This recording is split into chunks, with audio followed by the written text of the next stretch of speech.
ไอ้หานมัวทำอะไรอยู่วะสู้มันสิวะรู้แล้วแต่ถ้ากลัวเองดูดินะตายกันไปตั้งหลายคนแล้วตายก็ให้มันตายไปสิวะไอ้อยากจะมีชีวิตอยู่ต้องสู้สิวะ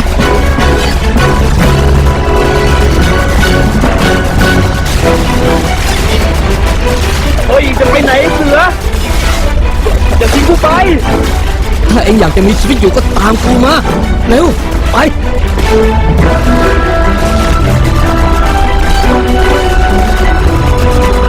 ไปสิไปเร็วไปสิเองอยากจะมีชีวิตอยู่ไหมเร็วไปเฮ้ยตื่นอยู่บ้างเร็วไปสิเร็วเอากูกลัว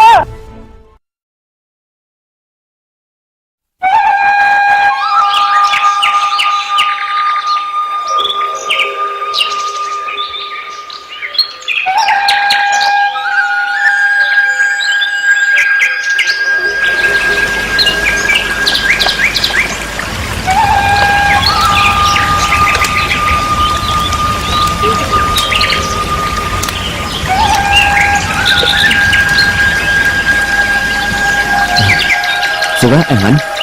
เอารับไปกินซะจะได้มีแรงสู้กับพวกมันกล้วยต้มกล้วยปิ้งอีกแล้วนี่มันใช่กูกินกล้วยเนี่ยมันมาเดือนเงี้ยนะไอ้เสียในป่านี่มีแต่กล้วยถ้ามึงไม่ยอมกินนะแล้วมึงจะยอมอดตายหรือว่าไอ้หานฮะเฮ้ยดิบก็ดิบฝาดก็ฝาดแล้วนี่เมื่อไหร่เราจะถึงชายแดนไทยวะข้าศึก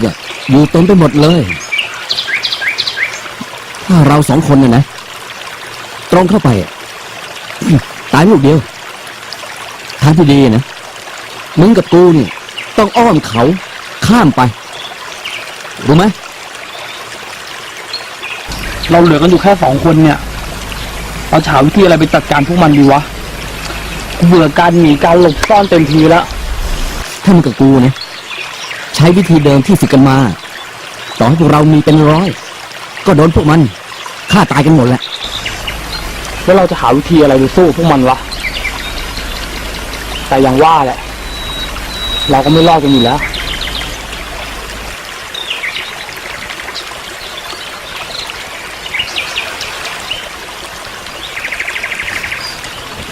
มึงเหลือกระสุนอีกเท่าไหร่วะ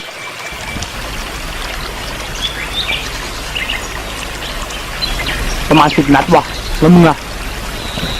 ก็พอๆกับมึงนี่แหละเราเหลือกันอยู่แค่2 คนเนี่ยพวกมันอะมีเป็นร้อย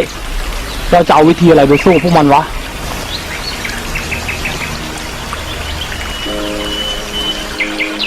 เราต้องใช้กระสุน1 นัดแลกกับพวกมัน1 ศพ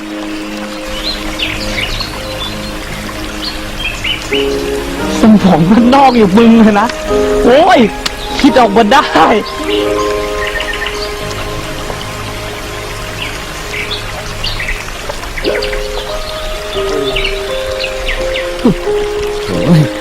คนสมองบ้านนอกกับมึงนั่นแหละมันจะมาว่ากูหรอก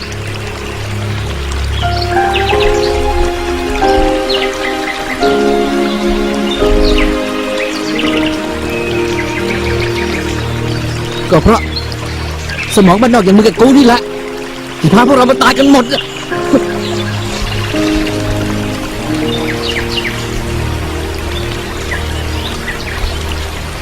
ให้กูฆ่ามึงตายซะดีกว่า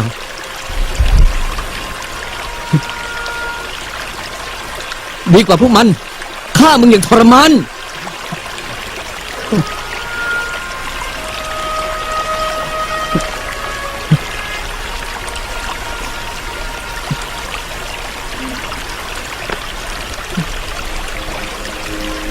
ข้าเสียใจว่ะก็เพราะมึงนี่แหละไม่เชื่อฟังกูพวกเราถึงต้องตายกันหมดแบบเนี้ยถ้ามึงอยากจะรอดคราวนี้มึงต้องเชื่อฟังกูบ้างแล้วล่ะ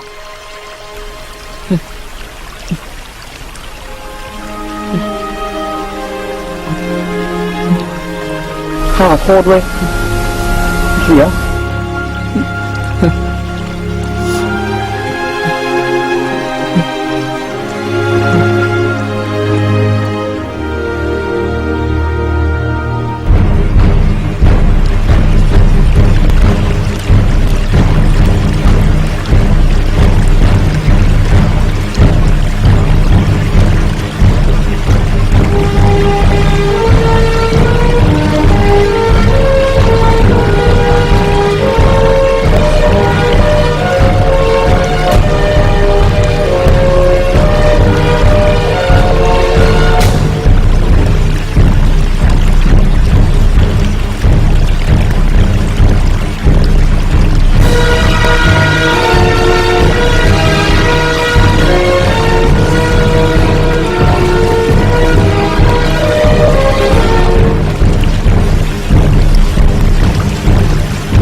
นะครับ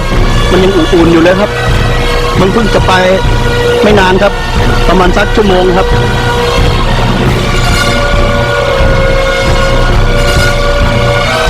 นะครับ มีรอยเท้าตรงนี้ครับมันพุ่งไปทางนี้ครับนะมีรอยไปทางนี้ทางครับแสดงว่ามันไปแย่ไปสองทางแน่นอนพวกมึง3 คนตามไปแล้วที่เหลือตามกูมา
เฮ้ย